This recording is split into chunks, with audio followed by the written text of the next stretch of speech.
ça m'a fait rire. Moi, ça m'a fait rire. Je pense que ça a fait rire mes amis. Je pense qu'à une époque, ça a brisé la glace. Je pense qu'à l'époque où la cage aux folles est sortie, on voyait l'homosexualité comme une maladie. Et je pense que la cage aux folles, vue par des millions et des millions de gens et un public très populaire, je pense que ça a fait, comme on dit un peu simplement, avancer le schmilblick. Et je pense que ça, c'est une vertu. Si aujourd'hui les gens le refont, bah, franchement, je crois qu'heureusement qu'il y a des choses un peu pas leur plus faire de procès importantes que la d'intention, caricature ou le travestissement pour mais défendre on parle de l'égalité des spectacle, droits. on parle de spectacle, on parle pas de défense de l'égalité des droits. On est tous pour la défense de l'égalité des droits, mais ça n'a rien à voir. On n'est pas tous. Par autour de cette table, on est plutôt tous autour. J'en sais rien. Mais pardon, on ne vient pas du même endroit. Moi, je suis pas d'accord dans le sens de pour refaire quelque chose qui a été fait extrêmement bien. Bon, c'est vrai que moi, ma génération, c'est un film qui m'a fait mourir de rire. Oui, des répliques sont devenues cultes. Ah oui, moi, bien mes amis, au téléphone, des fois, on s'en balance quelques-unes de répliques. Après, maintenant, effectivement, je pense qu'il y a quelques années, monter cette pièce était effectivement peut-être une caricature de l'homosexualité, mais je pense que maintenant, les Français ont quand même bien compris que les homosexuels, c'était pas une plume dans le cul et l'autre avec la cravate. Je pense qu'on est passé à autre chose. Je pense que même, je suis d'accord avec vous que maintenant, c'est peut-être plus une question de se faire du pognon sur une vieille idée, parce qu'on a du mal à inventer maintenant. On va toujours chercher les trucs qu'on a dans les cartons. Quand même, qui sont créés tous les jours, il y a des premières, il y a le festival d'automne avec des choses d'une grande qualité. Après maintenant, je pense qu'il n'y a pas de voilà, mais il y a de la place pour tout et pour tout le monde. Moi, ça ne me gêne pas. Des beaufs qui vous qui vivez entre, on peut dire, New York, New Delhi et Paris, comment vous voyez ça quand vous voyez l'affiche? D'abord, j'ai pensé de Bruno, qui est un film qui est sorti aux États-Unis cette année, ici aussi d'ailleurs, je crois. Et c'est absolument une autre image, mais je connais aussi des gens qui n'aimaient pas pour les raisons qui pensaient que c'était...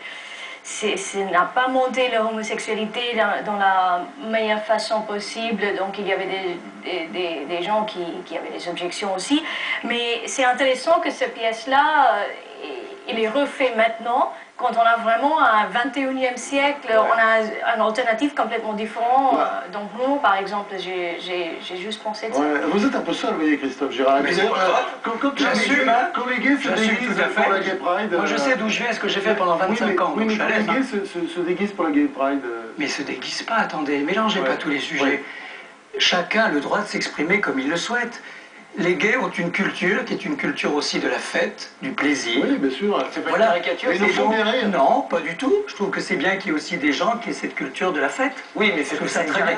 C'est pas une caricature. Si vous aviez vécu aux États-Unis, vous auriez vu dans les années 70, on n'était pas bien nombreux. Non, mais vous êtes un peu... Je suis plus âgé que vous. Oui, non, mais d'accord. Voilà, c'est tout. Mais pour moi, c'est participer à un stéréotype que de dire que les gays aiment faire la fête. J'ai pas dit ça. J'ai dit il y a chez les gays aussi le goût de la fête. D'accord, alors j'ai pas entendu le... Il n'y a pas que ça. Mais pourquoi il n'y aurait pas la place pour les folles? Non, non, voilà, moi je te dis la place pour tout le monde. Mais je pense que c'est pas idéal de faire la promotion de cette pièce autour de l'idée qu'on parle de l'homosexualité. Je pense que c'est pas l'homosexualité le sujet. C'est une pièce de théâtre. C'est une pièce, en effet, qui est devenue classique. Voilà, oui, mais c'est un divertissement très parler d'homosexualité là. Donc, voilà, mais le piège, il est là. Il ne faut pas non plus avoir un jugement, et on reproche beaucoup le poids de la morale sur nous parfois. Il ne faut pas renverser les choses, et il ne faut pas devenir nous d'ultra-moralistes et à juger tout et à juger des divertissements. Je crois qu'il faut être plus que les tolérant, homosexuels sont majoritaires. Alors à propos d'homophobie, vous Laurent Curosoré, qui jouait donc ce Thomas homo dans La plus belle la vie, le serveur du bar Le Mistral, vous avez dit, moi j'ai cru lire quelque part, vous disiez que vous aviez été insulté quand même par moment, non? Vous sentez des réactions d'hostilité? Je sais pas, ça arrive, mais bon, comme c'est rare. C'est très rare. En fait, quand j'ai accepté le rôle, au début, je vous avouerai que l'angoisse que j'avais, c'était le regard du public face à ce rôle. Et c'est vrai que j'étais assez angoissé, j'étais assez apeuré de sortir dans la rue. Et en fait,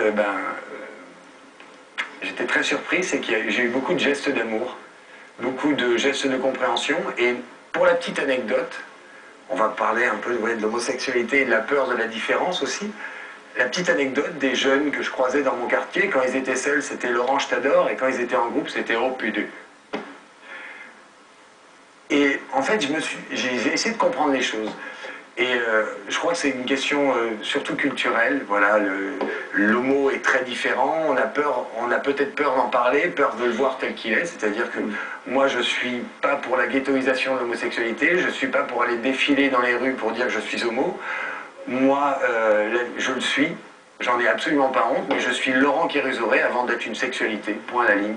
Donc, je suis venu participer à cette émission par rapport à la série plutôt, qui effectivement a reçu un accueil terrible de la part du public. J'ai même eu, pour l'anecdote, une lettre d'un homophobe qui avait tapé de l'homo, comme on dit, et qui a fait son mea culpa.